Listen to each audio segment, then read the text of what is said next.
이 사도 요한이 이 편지를 썼을 때는 적어도 한 80에서 90세쯤이 됐을 때예요.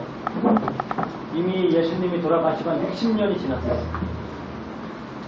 그런데 이 편지를 읽어보면은 뭔가 이 할아버지는 지금 감격이 막 넘쳐나고 있어요. 이제 메시지를 하다 보면은 이제 그 내가 어떤 책을 읽고 준비하느냐에 따라서 이 메시지의 내용들이 좀 달라지거든요. 그리고 각자 쓰는 사람들 어떤 스타일이 있고 다르잖아요. 사도 바울 같은 경우는 굉장히 이렇게 좀 논리적이고 차가운 스타일이에요. 그래서 굉장히 논리적으로 그 자기의 편지들을 이렇게 쫙 풀어나가요. 그거를 보고 제가 메시지를 하다 보니까 제 메시지도 그렇게 나올 때가 많아요. 요한이 쓴 글들을 읽어보면 요한은 이렇게 약간 좀 감성적이에요. 굉장히 막 감격이 넘쳐나서 이걸 가지고 계속 막 같은 말 반복하면서 이야기하고 있어요. 왜 계속 그 사랑이라는 단어만 53번을 이야기하고 나이가 많아서 까먹어서 계속 똑같은 얘기를 하는 건지 아니면 계속 하여튼 그게 막 너무 감격에 넘쳐 있어요. 이 사람은 지금. 그래서 우리가 보면은 요한은 자기가 얼마나 하나님으로부터 큰 사랑을 받은 사람인지에 대한 그 감격이 넘쳐서 계속 이 편지를 쓰고 있어요. 그리고 그 감격을 가지고 살아갔던 사람입니다. 어느 정도냐? 항상 자기를 뭐라고 표현한다고 했죠? 주님이 사랑하시는 제자다. 예수님이 다른 제자들 다 사랑하셨죠. 근데 지가 생각하기에는 예수님이 지를 제일 사랑해요. 이거는 뭐 우리가 아니야 나 똑같이 사랑하셔 설득한다고 될 얘기가 아니에요. 본인이 느끼기에는 자기가 제일 사랑받고 있어요. 거기에 막 그 감격이 넘쳤던 사람입니다. 그리고 본인의 그 정체성도 그 하나님과의 관계, 그리스도와의 관계 속에서 찾았던 사람입니다. 그게 굉장히 중요한 거예요. 이것을 우리가 아는 것이 굉장히 중요합니다. 우리가 우리의 정체성을 이야기할 때는 자의식이라고 그래요. 나에 대한 어떤 인식, 그것만이 정체성이 아니에요. 나는 뭐 이런 사람이다, 나는 이렇다 저렇다, 그것만이 아니라 어떻게 보면 정체성에서 더 중요한 부분들은 우리가 누구와 관계하고 있느냐입니다. 그래서 우리는 보통 그것을 기준으로 우리의 정체성을 이야기해요. 한국 사람이다.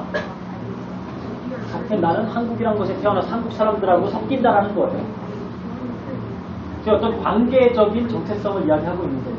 지금 이 사도 요한은 자기의 정체성이 뭐냐? 예수님이 제일 사랑하는 제자. 다른 게 아니라 나는 누구냐라고 얘기할 때, 그러니까 너는 누구냐라고 했을 때, 우리 이름 얘기하겠죠. 뭐 김현덕이다, 뭐다 이렇게 얘기하겠는데 사도 요한은 뭐라 그러냐? 예수님이 제일 사랑하는 제자다. 그게 자기의 정체성. 그래서 이 관계성이 굉장히 중요합니다. 사람에게. 내가 나와 어떤 관계를 갖고 있는지, 다른 사람들과의 관계는 어떠한지 이런 것들이 굉장히 중요하다는 거예요. 그래서 그런 말이 있어요. 우리가 사람은 힘들어서 망하지 않는다고요. 위로받지 못하면 망한다. 굉장히 힘든 일들이 많이 있어도 주변에 나를 위로해주고 힘주는 사람들이 있으면은 견뎌낸다는 거예요. 그런데 그게 없으면은 별로 힘들지 않은 일에도 무너져 버립니다. 그 정도로 관계성이 인간에게 중요한 역할을 한다는 겁니다.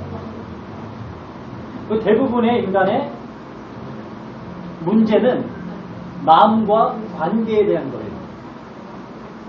그러니까 어떤 문제 자체가 문제가 아니라 어떤 사람 때문에 마음이 상한 거, 어떤 관계가 틀어진 거 이런 것들이 더 큰 문제라는 거예요. 사람에게. 그 정도로 관계가 중요한 거예요. 그래서 제가 어떤 이제 영국의 어떤 교수가 하는 강의를 들었는데 그런 얘기를 하더라고요. 행복하고 싶으면은 자기 발전서적 그만 읽고 좋은 친구들을 만나래요. 근데 정말 맞는 이야기예요. 그렇죠? 정말로 여러분이 행복한 삶을 살고 싶으면은 그러면 행복하게 사는 법 그런 책들 읽지 말고 가서 행복한 사람들을 만나세요. 그러면 행복해지는 거예요. 삶의 열정을 가지고 살고 싶으면은 뭐 그런 열정에 대한 책들을 많이 읽을 게 아니라 가서 열정적인 삶을 사는 사람들을 만나면 돼요. 그만큼 관계가 우리에게 주는 영향력이 크다라는 겁니다. 그러다 보니까 이제 끼리끼리 논다 그러죠. 맨날 게임하고 무너지는 사람들, 항상 무너지는 사람들끼리 있어요.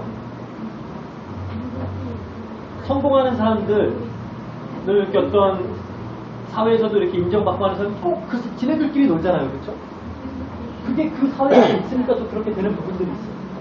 그만큼 어떤 관계를 맺고 사느냐가 중요하다는 겁니다. 그래서 정말로 우리가 참되게 행복하려면은 내가 자기와의 관계, 나와의 관계, 그리고 나의 인간관계, 다른 사람들과의 관계, 그리고 나의 영적인 관계가 굉장히 중요해요. 요즘 사람들은 굉장히 자기 자신과의 관계에서는 자기 자신을 너무 사랑해요. 그 어느 시대보다 자기를 사랑하는 시대에 우리는 살고 있어요. 디모데후서 3장에도 나오죠. 말세에는 이럴 것이다. 스스로를 자기를 사랑할 것이다. 역사 이래로 지금만큼 사람들이 이기적이고 자기 자신만을 생각하는 시대는 없었어요. 저는 오래 살지 않았는데도 그거를 너무 많이 느껴요. 이렇게까지 변했구나. 그러다 보니까 사람들이 자기 자신을 너무 사랑하다 보니까 그게 뭐 정도껏이어야지 그게 또 건강한 자식은 아니에요. 그렇다고 막 굉장히 자기 자신을 맨날 막 너는 왜 이렇게 생겼어? 너 왜 이렇게 멍청해? 이래갖고 어떻게 살래? 막 이것도 안 좋은 거예요. 그렇죠? 맨날 자기 자신을 막 학대하고 너는 왜 이래? 막 이것도 굉장히 건전하지 못한, 건강하지 못한 자식이고 또 너무 오버해가지고 막 제가 옛날에 그런 적이 있어요. 제 동생이 화장실에 있는데 제가 딱 문을 열고 들어갔는데 딱 거울을 보면서 윙크하면서 이러고 있더라고요. 잘하시죠? 그런 사람들이 있어. 보통 자기 자신이 나 너무 괜찮아. 난 너무 멋있어. 막 이렇게 이야기하는 사람들이 있어요. 뭐 아닌 척하면 여러분 다 혼자 있을 때 거울 보고 그러잖아요. 그렇죠? 아니야. 스스로 막 잘생겼다라고 생각하고 막 너무 괜찮아. 막 이렇게 그러고 있잖아요. 그렇게 막 그것도 건전하진 않다라는 거예요. 그런데 건강한 자기와 자기 자신과의 관계를 가져야 된다는 거죠. 막 너무 자기를 비판하고 비하하고 이러는 것도 아니지만 또 너무 막 과대하게 오버해가지고 스스로만 너무 사랑하는 그것도 이상한 거예요. 그러다 보니까 요즘은 운전할 때도 그래요. 뭐 저도 그런 게 있는 것 같아요. 운전할 때도 나보다 느린 놈들은 운전을 진짜 못하는 놈들, 나보다 빨리 가는 놈들 미친 놈들. 그렇죠? 나한테 너무 간대. 내가 운전 제일 잘해. 연애할 때도 마찬가지예요. 내가 하면 무조건 로맨스. 남들이 하면 완전 추태야. 그렇죠? 그렇잖아요. 남들 막 그 공공장소에서 막 손잡고 끌어안고 뽀뽀하고 막 이러고 있으면은 쟤네 왜 저래? 뭐 개념이 없고 뭐 이렇게 사람들이 어떻게 지가 하면은 그걸 로맨스야. 가장 아름다운 그림이라고 생각을 해요. 남들이 봤을 때 똑같은 소리 하면 추태 이거든요.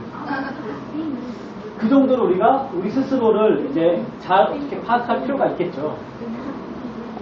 근데 이제 우리가 지금 살아가고 있는 시대는 너무 객관적이지 못할 정도로 자기 자신만을 사랑하고 있는 시대라는 거예요. 자기 자신에게는 너무나 관대하고 남들에게는 너무나 비판적이에요. 나는 인터넷에서 댓글 쓰는 애들 도대체 어떤 인간들인지 싶어요. 지는 도대체 어쩌길래. 전혀 그 생각을 안 해보는 것 같아요.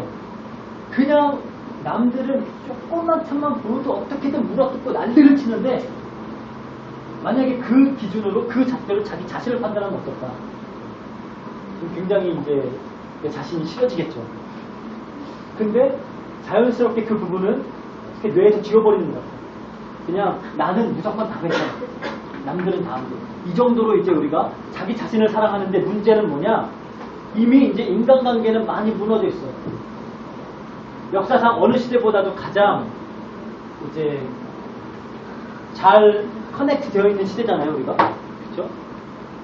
심지어 이거 하나만 들고 다니면 지금 당장 나는 지금 비행기를 타고 4시간 가야 되는 한국에 있는 내 딸이 뭐 하고 있는지 알 수가 있어요. 내 아이랑 계속 통화를 하고 이야기를 해요. 가장 뭐 SNS, 뭐 별의별 뭐 페이스북이니 트위터니 뭐 카톡이니 별의별 걸로 이래서 가장 많은 소통이 되어지고 있는 시대임에도 불구하고 가장 소통이 안 되는 시대. 어젠가 엊그젠가 어떤 논문을 봤는데 그런 논문이 나와요. 시대가 가장 사람들 간의 관계가 안 되는 시대. 가장 많이 연결이 되어 있음에도 불구하고 가장 안 된다는 거예요. 영적인 부분은 더욱더 심해요. 아예 이제 무감각해져 버렸어요. 대부분의 사람들이 이 영적인 관계, 옛날에는 그런 사람들이 그 영적인 존재들에 대해서 다 어느 정도 인식이 있었어요. 어느 정도 관계를 가지고 있었어요. 그렇지만 요즘은 아예 그냥 존재 자체를 부인해버리고, 그렇지 않으면은 아주 악한 영들과의 그 교류가 되고 있는, 요즘 말하는 뭐 뉴에이지 운동이라든지 각종 명상이라든지 기운동이라든지 다 다른 거 아니거든요. 악한 영들과 교류하는 거예요. 그거는 굉장히 조장하고 있는데 정말 건전한 영적인 관계는 안 되어지고 있다는 거예요. 그러다 보니까 이 건전한 관계적인 정체성을 가지고 있지 못하다는 거예요. 이 사도 요한이라는 사람을 보니까 이 부분이 너무나 잘 되고 있던 사람입니다. 이 하나님과의 관계에서 너무나 자기는 사랑받았다라는 그 감격이 있고, 그러다 보니까 뭐 자기가 이 편지를 쓰고 사랑하는 자녀들아 아이들 하면서 굉장히 자기 교인들과 자기 자기가 돌보는 그 사람들 너무나 사랑해요. 그러다 보니까 자기에 대한 또 건전한 인식을 가지고 있어요. 뭐예요? 주님이 제일 사랑하는 제자. 거기서 자기 정체성을 찾았다는 겁니다. 영적인 정체성. 이게 굉장히 중요해요. 그래서 보니까 이 사도 요한은 계속 이 감격과 막 감사에 넘쳐갖고 이 편지를 쓰는데, 이 노인네가 진짜 막 너무 좋은 거예요. 그래서 계속 같은 이야기 막 하면서 계속 너무 막 흥분해가지고 좋아가지고 이야기를 해요. 근데 그 영적 정체성의 근거가 뭘까? 그렇죠? 오늘 성경을 보니까 이 영적 정체성은 뭔가 죄와 관련이 있어요. 죄. 뭐라고 말하냐? 9절에 보니까 8절에 죄를 짓는 자는 마귀에게 속하고 마귀는 처음부터 범죄함이라. 그리고 9절에 보니까 하나님께로부터 난 자마다 죄를 짓지 아니한다. 그래서 무슨 이야기를 하냐? 하나님께 속한 자는 죄를 짓지 않고 마귀에게 속한 자는 계속 죄를 짓는다는 거예요. 그러니까 우리의 영적 정체성이라는 게 이 죄라는 것과 굉장히 관련이 있다는 거죠. 그런데 보니까 뚜렷하게 나눠져 있어요. 하나님께 속하든지 마귀에게 속하든지 중간지대가 없어요. 대부분의 사람들은 이 중간지대에 있고 싶어요.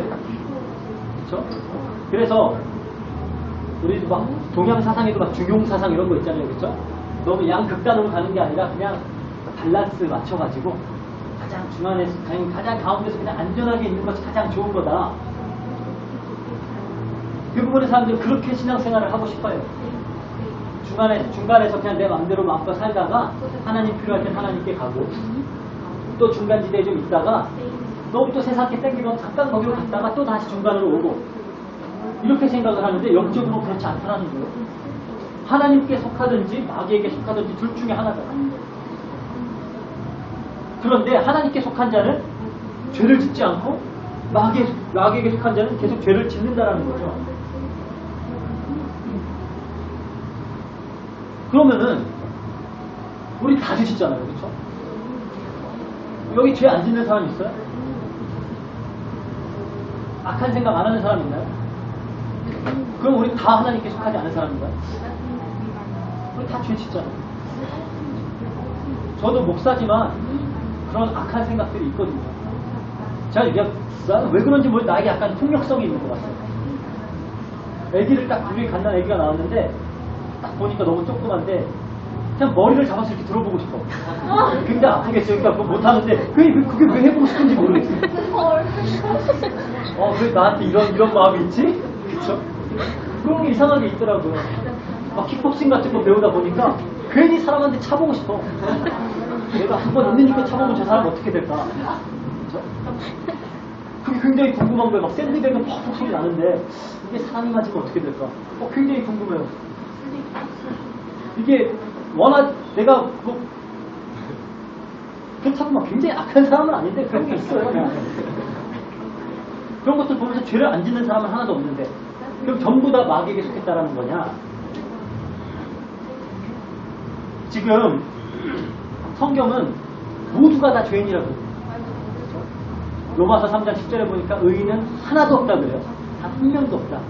전 세계 70억 인구 중에 단 한 명도 의로운 사람이 없다는 거예요. 한 대륙별로 한두 명이라도 나와주면 모르겠는데 하나도 없다는 거예요. 3장 23절에 보니까 모두가 죄를 범했대요. 모든 사람은 다 죄를 범했대요. 그리고 우리가 사실 잘 생각해보면 맞는 말이에요. 그렇죠? 죄 안 짓는 사람 있어요? 다 지잖아요. 우리가 지금 이 뉴에이지 사상이라는 게 굉장히 위험한 이유는 이 뉴에이지 사상의 핵심이 뭐냐? 인간에겐 죄가 없다는 거죠. 성경은 모든 인간이 죄인이라 그러는데 뉴에이지는 뭐라 그러냐? 너희는 죄인 아니다요. 죄라는 건 존재하지 않는다요. 그러면은 죄가 없으면은 용서받을 필요도 없죠? 용서받을 필요가 없으면은 그리스도가 있을 필요도 없어요. 복음을 처음 근간부터 무너뜨려 버리는 거예요. 그러면서 인간은 이런 죄가 하나도 없고 다 자기 나름대로 옳고 항상 바르기 때문에 이 사람들이 모여가지고 자기의 생각들을 이제 합해서 정말로 좋은 세상을 만들어 나가겠다는 거예요. 새로운 시대를 만들어 나가겠다는 거예요. 그게 뉴에이지예요. 새로운 시대, 새 시대 질서를 만들겠다는 거예요. 그게 지금 프리메이슨이 유행하는 집단들이 하고 있는 이야기가 뉴 월드 order예요. 새로운 세계 질서를 만들 것이다. 왜?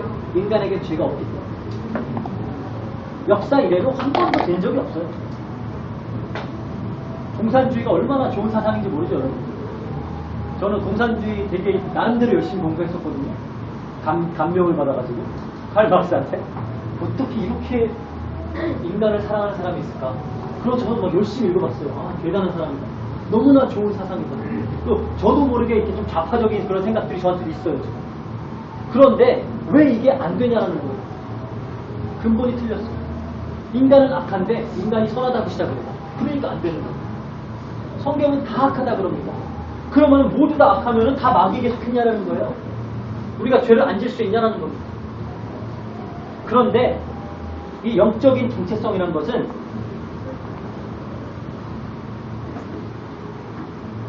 여기서 요한이 말하는 죄는 이 13장 12절에 말하는 이 죄. 뭐라고 이야기하냐? 가인같이 하지 말라. 그는 악한 자에게 속하여 그 아우를 죽였으니 어떤 이유로 죽였느냐? 자기의 행위는 악하고 그의 아우의 행위는 의로움이다. 죽인 것 자체를 악한 걸 이야기하는 거 아니야? 그 전부터 악했다라는 거예요. 그렇죠? 가인이 왜 악해요? 아벨은 아이입니다. 아벨은 그 왜 선해요? 둘 다 하나님께 제사 드렸잖아요. 그렇죠? 가인이 뭐 못된 마음을 먹고 드렸어요? 아니에요. 그 아벨은 뭐 특별히 거룩한 마음으로 드렸어요? 그것도 아니에요. 어떤 사람들은 가인이 하나님께 이 제물을 드렸을 때 굉장히 안 좋은 막 쓰레기 같은 거 갖다 드렸다고요. 사실이 아니에요. 왜? 그런 거 드렸으면 하나님이 열받았을 때 지가 할 말 없잖아요. 근데 하나님이 안 받았을 때 굉장히 열받았어요. 왜? 자기는 나름대로 최근 것을 드렸어요. 그런데 왜 하나님은 이걸 보고 악이라 그러고 가인은 선하다 그래요? 가인은 하나님께 양을 드렸고 아벨은 하나님께 양을 드렸고 가인은 곡식을 드렸거든요. 둘 다 자기네가 열심히 일해갖고 최고의 것을 하나님께 드렸어요. 그런데 하나님은 가인 보고 악하다 그러고 아벨에게는 선하다 이래요. 무슨 말이에요? 여기서 악은 뭡니까? 하나님의 약속을 벗어난 거예요. 처음부터 창세기 3장 15절부터 이제 여인의 후손입니다. 이제부터는 피제사예요. 이제는 그리스도가 오셔서 피 흘림으로써 우리를 구원하실 것이다. 이게 처음부터 약속인데 그래서 하나님께 나아갈 때 우리는 이 어린 양의 피를 가지고 나가야 되는데 가인은 그 약속을 무시해버리고 자기 마음대로 한 거예요. 그게 하나님 앞에 죄라는 거예요. 하나님을 부인한 것이 죄입니다. 하나님을 떠난 그것이 죄예요. 어떤 거냐면은 만약에 가은이가 갑자기 나한테 와가지고 이제 당신은 내 아빠가 아니에요 하는 거랑 똑같은 거예요. 확 돌겠죠? 지를 어떻게 키웠는데 그거예요. 그게 죄라는 겁니다. 하나님을 떠난 죄. 그게 원죄예요. 이 상태에 있는 걸 죄로 말하는 거예요. 그런데 그래서 하나님께서 약속을 주신 거예요. 어린 양 예수 그리스도 이분이 피를 흘려서 우리를 위해 죽으시고 우리를 구원하실 것이다. 그래서 우리는 이 예수 그리스도를 믿을 때 죄가 없어요. 로마서 8장 1절에 그러잖아요. 그렇죠? 더 이상 정죄함이 없나니 이제 그리스도를 믿는 자들에겐 정죄함이 없다라는 거예요. 이제 하나님이 봤을 때 우린 죄인이 아니라는 거예요. 그래서 그리스도를 통해서 용서를 받은 자들은 하나님께 속한 자들. 아무리 선하게 착하게 살아도 이 그리스도를 통해서 죄상을 받지 못한 자들은 하나님 보실 때 악한 자들이에요. 그걸 이야기하는 거예요. 그럼 사도 요한은 무엇에 대해 감격한 것이냐? 내가 이런 죄인인데 구원받았다는 거예요. 온전히 하나님의 은혜로 내가 구원받았다. 여기에 대한 감격이 넘치는 사람이에요. 그래서 이 죄로부터 자유롭게 된 자, 그런 자들이 영적으로 하나님께 속한 자들이고, 그것이 우리의 영적인 정체성이라는 겁니다. 나는 죄인임에도 불구하고 예수 그리스도께서 나를 위해 돌아가셨기 때문에 나는 이제 하나님 앞에 의롭게 설 수 있다. 나는 그런 사람이다. 이게 우리의 영적인 정체성입니다. 두 번째로 보니까 이 영적인 정체성은 사랑과 많은 관련이 있습니다. 그렇죠? 사랑. 이 14절에서 15절 함께 볼게요. 우리가 형제를 사랑함으로 사망에서 옮겨 생명으로 들어간 줄을 알거니와 사랑하지 아니하는 자는 사망에 머물러 있느니라. 그 형제를 미워하는 자마다 살인하는 자니 살인하는 자마다 영생이 그 속에 거하지 아니하는 것을 우리가 아는가. 다른 말로 하면은 이 사랑하는 자들은 하나님께 속한 자들이고, 이 사랑이 없는 자들은 또 어디에 속했다는 거예요. 영생이 없다라는 거예요. 그래서 우리의 영적 정체성은 이 사랑이라는 부분이 또 크게 작용한다라는 겁니다. 이 사랑이라는 주제는 정말 질리도록 우리가 매일같이 듣는 그런 주제예요. 그렇죠? 드라마, 영화, 음악, 소설 끊임없이 맨날 사랑 얘기, 수천 년 동안 맨날. 그런데도 재밌죠? 그런데도 계속 보잖아요. 그렇죠? 요즘 드라마 같은 거 봐봐요. 정말 똑같은 사랑 얘기예요. 그것도 막 스토리나 모든 구조도 다 똑같아. 굉장히 멋있는 가쁜 남자랑 굉장히 이쁜데 힘든 여자랑 둘이 나중에 잘 되는 거예요. 그렇잖아. 뭐 특별히 다른 거 있어요? 그거를 여러분들은 매일같이 막 그거에 감격을 해가지고 또 똑같은 돈 많은 남자 나왔는데 그냥 얼굴만 달라. 와, 얘 멋있어, 쟤 멋있어. 어차피 똑같은 애예요. 뭐 남자들 뭐 비우는데 맨날 그 똑같은 여자 보고 좋아하잖아요. 그렇죠? 쟤 너무 이쁘고. 근데 여자를 남자를 좋아하는 건 좀 다른 것 같아요. 남자는 그냥 이뻐서 좋아하는 거예요. 그냥 무조건 좋아. 너무 이뻐서. 그런데 왜 이 사랑이라는 주제는 끊임없이 계속 다뤄지냐는 거예요. 지겹도록 맨날 똑같은 노래. 여러분들 음악 한번 세상에 나오는 가요들 한 10개 중에 한 적어도 한 5개 이상은 사랑, 그 중에 한 3, 4개는 이별, 그리고 뭐 나머지는 이제 그냥 뭐 여러 가지 이야기들이에요. 그렇죠? 다 사랑이야. 그런데도 왜 맨날 그 이야기를 들으면서 울고 불고 짜고 뭐 기뻐하고 웃고, 왜 그럴까요? 우리가 그만큼 사람들이 사랑에 고프다는 겁니다. 그만큼 사랑에 목말라 하고 있다는 겁니다. 다른 말로 하면 정말로 우리는 사랑이 필요한 존재라는 거예요. 사랑이 필요한 존재. 그래서 뭐 4가지 종류의 사랑이 있다고 그러죠. 에로스적인 사랑, 야한 거 생각하지 마세요. 그냥 남녀 간의 사랑이 에로스예요. 그거 뭐 괜히 이상한 그림 상상하는 사람들은 굉장히 여러분들이 그 용어를 잘못 접한 거예요. 그렇죠? 에로스적인 사랑, 남자와 여자의 사랑이에요. 스톨게라는 사랑이 있어요. 스톨게. 그거는 부모가 자녀를 사랑하는 사랑이에요. 필리아라는 사랑이 있어요. 그거는 친구들 간의 그런 사랑입니다. 그리고 아가페라는 사랑이 있어요. 그거는 하나님의 사랑입니다. 그래서 그런 이야기가 있어요. 사람은 에로스로 태어나고 스토르게로 양육되고 필리아로 다듬어지고 아가페로 완성된다. 그런데 문제는 뭐냐? 에로스는 넘쳐나. 그렇죠? 굉장히 여러 가지 모양으로 넘쳐나요. 굉장히 이쁜 모양으로도 굉장히 이렇게 음란한 모양으로도 굉장히 많아요. 에로스는 너무 많아요. 그렇죠? 그리고 뭐 스토르게도 많아요. 뭐 가족에 대한 이야기들 많잖아요. 그렇죠? 필리아도 나름 많아요. 막 친구, 우정 막 그렇죠? 남자들도 그런 게 환장하잖아요. 거기 막 많아요. 그런데 뭐가 없냐? 아가페가 없어요. 그러니까 완성이 안 되는 거예요. 그러니까 계속 목말라. 그래갖고 또 찾고 하는 거예요. 그런데 사도 요한은 무엇을 깨닫던 사람이냐? 이 사랑의 끝을 봤어. 이 사랑의 완성을 너무나도 체험을 했어. 그 사랑이 뭐냐? 우리 16절에 한번 볼게요. 그가 우리를 위하여 목숨을 버리셨으니 우리가 이로써 사랑을 알고 우리도 형제들을 위하여 목숨을 버리는 것이 마땅합니다. 사도 요한이 깨달은 사랑입니다. 하나님께서 우리를 위해서 목숨을 내놓으셨다는 거예요. 너무 사랑하셨어요. 그 사랑을 내가 받은 사람이기 때문에 사도 요한은 이 감격이 넘쳐나요. 그냥 지금 벌써 예수님 승천하신 지 60년 지났다니까요. 60년 동안 예수님 본 적도 없고 만나본 적도 없고 얘기한 적도 없고 아무것도 없어요. 그때 받은 사랑 이야기하는 거예요. 그런데 그게 60년이 지나도록 계속 넘쳐나요. 노인네가 돼가지고 딱 박혀버리니까 원래 노인들의 특징이 뭐예요? 한 소리 또 하고 또 하고 또 하죠. 이게 그냥 박혀가지고 하나님의 사랑이 박혀갖고 53번을 사랑을 얘기해요. 계속 사랑.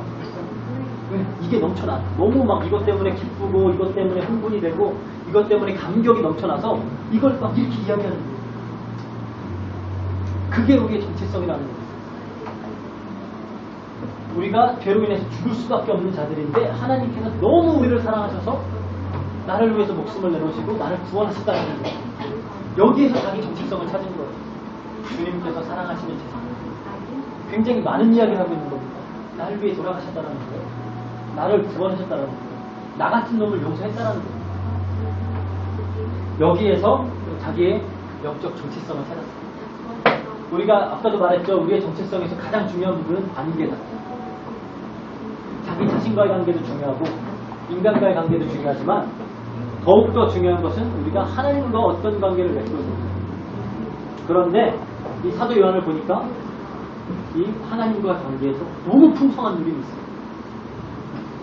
감격이 넘쳐나요. 나는 이런 죄인이지만 용서받는다. 나는 죄로부터 완전히 자유로워졌다. 그리고 하나님은 나를 너무너무 사랑하신다. 이게 막 넘쳐나는 사람이에요. 그러다 보니까 이제 1절 같은 고백을 하는 겁니다. 보라, 아버지께서 어떠한 사랑을 우리에게 베푸사 하나님의 자녀라 일컬음을 받게 하셨는가. 우리가 그러하도다. 그러므로 세상이 우리를 알지 못하면 그를 알지 못한다.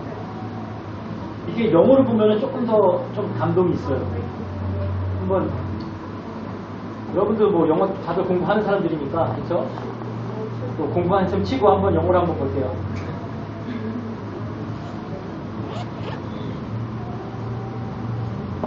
이제 how로 시작해갖고 형용사가 나오면은 그건 뭐죠?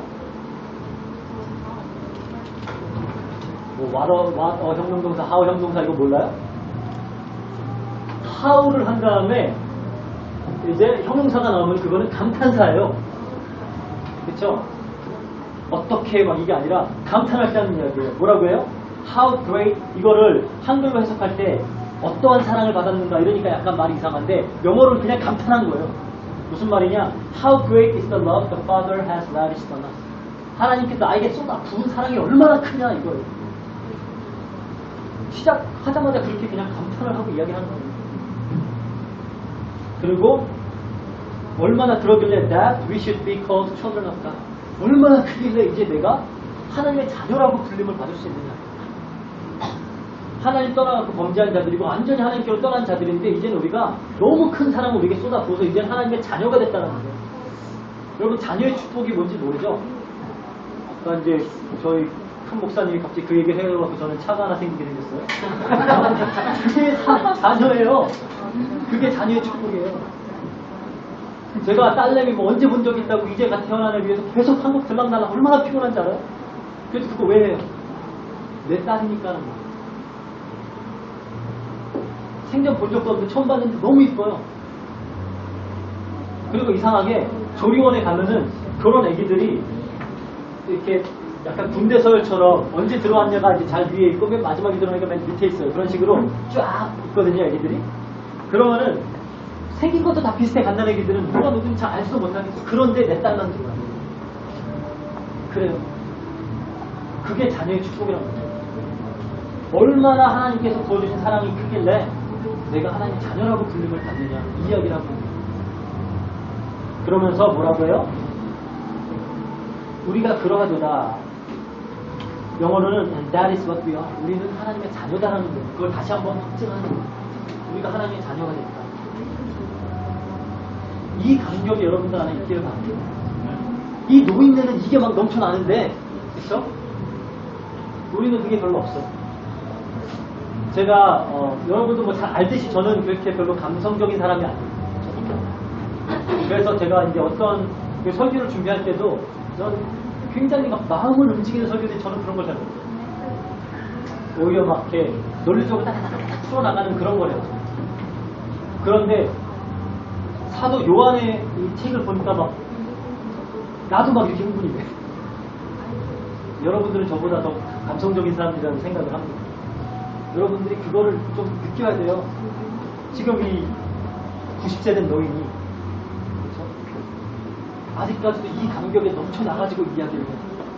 또 하고 또 하고 또 해요. 그게 정체성이 될 만큼에 여러분들은 그 감격이 회복되시길 바랍니다.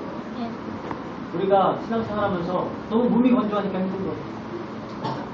그런데 좀만 여러분들이 묵상해 보시길 바래요. 생각해 보시길 바래요. 내가 어떤 놈인지 좀 생각을 해보세요. 객관적으로, 그렇죠?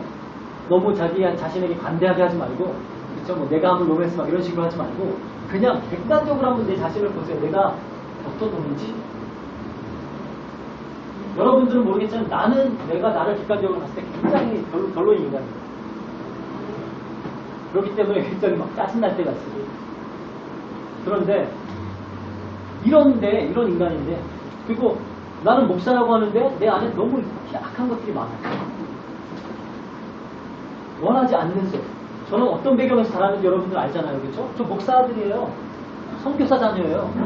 저는 쭉 기독교 학교만 다녔어요. 그런데 이렇다니까? 여러분들 어떤 인간들인지 참 궁금해요. 나도 이런데, 그런데 이러한 죄도 하나님께서 사용하셨다는 거예요. 그거에 대한 여러분들이 묵상을 좀 해봤습니다. 우리가 받은 사랑, 그렇죠? 단순히 뭐 말했죠, 뭐 에로스적인 사랑, 스토르게, 필리아 이런 것들이 아니라 완성 짓는 사랑이에요. 말했듯이 세상 사람들이 계속 사랑에 목마른 이유는 뭐냐? 에로스는 넘쳐나고 스토르게는 넘쳐나고 필리아는 넘쳐나는데 아가페가 없어요. 그러니까 또 사랑에 고파가지고 또 여러분들은 또 예배가 끝나고 나서 또 사랑 노래를 들으면서 눈물 찔끔 흘리고 또 드라마 보면서 감동을 하고 또 이럴 거 아니에요. 그렇죠? 맨날 고파 사랑이. 여러분들이 참된 아가페 사랑을 제대로 체험을 해버리면은 완성돼 버립니다. 여러분들이 그걸 기억하길 바래요. 우리는 어떻게 태어났는지, 그렇죠? 에로스로 태어났다 그랬어요. 우리는 스토르게로 양육되었어요. 필리아로 우리는 다듬어져 가요. 그렇지만 아가페로 완성되는 거예요. 아가페가 없으면 우리는 맨날 사랑에 붙을 거예요. 여러분들이 이걸 체험해야 돼요. 사도 요한은 이걸 체험했어요. 그러니까 넘쳐나요. 그래서 사랑이 넘치는 사랑의 사도가 된 겁니다. 그래서 우리가 그렇다면은 이렇게 이 감사함과 이 감격이 넘치다 보니까 또 소망이 뭐냐? 이 소망을 가지고 살아요.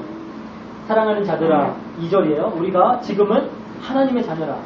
장래에 어떻게 될지는 아직 나타나지 아니하였으나 그가 나타나시면 우리가 그와 같을 줄을 아는 것은 그의 참 모습 그대로 볼 것이기 때문이니 주를 향하여 이 소망을 가진 자마다 그의 깨끗하심과 같이 자기를 깨끗하게 합니다. 이 소망을 가진 자. 이 요한은 이 소망을 갖고 살았어요. 내가 앞으로 이 주님을 뵐 것이다. 그리고 그분처럼 될 것이다. 아까 주일 설교에도 잠깐 이야기하셨죠. 우리는 부활할 것이다. 그냥 이 육체 여기 이대로 살아갈 게 아니라는 거예요. 여기에 대한 소망, 이 구원에 대한 소망, 이 부활에 대한 소망을 가지고 있었기 때문에 어떤 문제가 와도 괜찮아요. 어떤 핍박을 받아도 괜찮아요. 어떤 사람들은 이 세례, 이 사도 요한이 이 책을 썼을 때 이게 요한계시록보다도 뒤에 써졌다라고 하는 사람도 있어요. 그렇다면 반모섬에 유배가 돼가지고 거기서 죽었거든요. 그 유배된 상태에서 혼자 섬에 외딴 섬에 앉아가지고 유배된 상태에서 썼다라는 거예요. 얼마나 외로워요, 그렇죠? 아무도 없어. 유배지예요. 그냥 이렇게 외딴 섬에 앉아 있으면 뭐 갈매기가 같이 날아다니고 아무것도 없어요. 여러분들 그 옛날에 톰 행스 나오는 영화 봤어요? 제목이 뭐더라? 그 배구공에다가 이렇게 풀 씌워가지고 윌슨 막 하면서 막 그거 도망가는데 막 울고 난리치잖아요, 그렇죠? 사람이 여러분 미쳐. 배구공에 얼굴 그려놓고 막 그래요. 그런 지금 혼자 유배된 상태에서 혼자 그 외딴 섬에서 사랑이 넘쳐갖고 이야기해요. 그 소망을 가지고 사는 사람이에요. 여러분들은 이것을 여러분들이 가지시는 거예요. 그래서 결론적으로 우리가 22절에서 24절을 같이 함께 봤으면 좋겠어요. 11절부터 봅시다.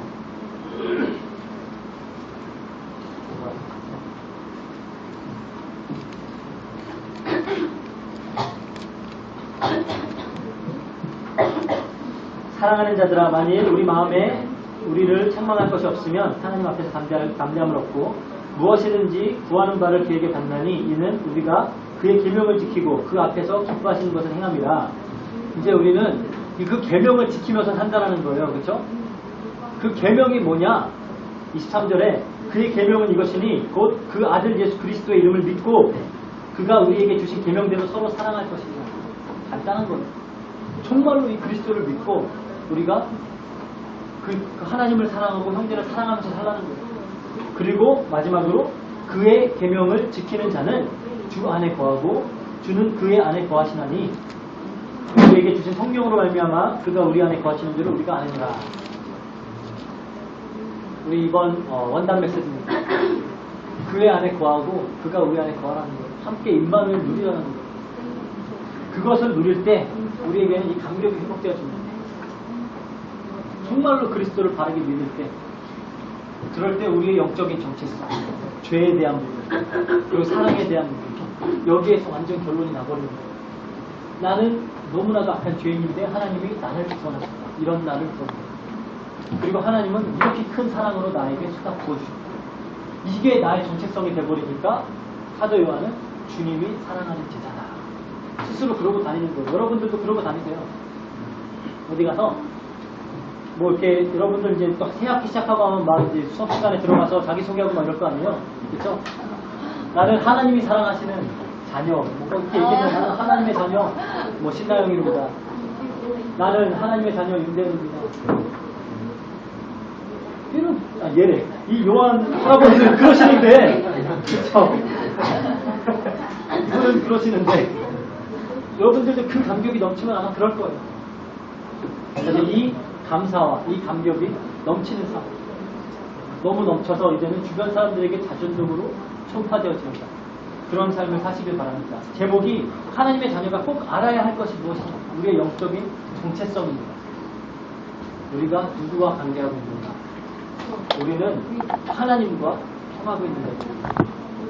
우리의 죄는 그리스도의 피로 완전히 용서되어 있습니다. 그리고 우리는 하나님의 아가페 사랑으로 완벽한 사랑을 체험한 적이 있습니다. 이제 우리는 이걸 누리면서 그 사랑을 전하는 자들이 되는 거예요. 그렇게 정말 하나님의 사랑을 누리고 전하는 우리 모두가 되기를 주의 이름으로 부탁드립니다. 다 같이 기도하겠습니다. 사랑과 은혜가 풍성하신 하나님 아버지 감사합니다. 또 이 사도 요한의 편지를 통하여 우리가 하나님의 자녀로서 반드시 알아야 될 우리의 영적 정체성을 깨닫게 하시고, 정말로 이 하나님께서 우리를 위해서 하신 이 어마어마한 일들을 다시 한번 생각하게 하시니 너무 감사합니다. 하나님, 우리의 마음속에 이 사도 요한에게 그랬던 것처럼 이 감격과 감사가 넘쳐날 수 있도록 해주시고, 하나님 이것을 늘 선포하며 이 소망을 가지고 살아갈 수 있는 우리가 되어줄 수 있도록 주님께서 역사해 주세요. 늘 하나님의 계명대로 그리스도를 믿고 서로 사랑하며 정말로 주 안에 거하고 주님이 우리 안에 거하여서 정말 우리가 이 마지막 시대를 살아갈 때 하나님의 믿음의 자녀들로서 승리하며 살아갈 수 있도록 역사해 주세요. 감사하며 모든 것 우리 예수 그리스도 이름으로 기도합니다.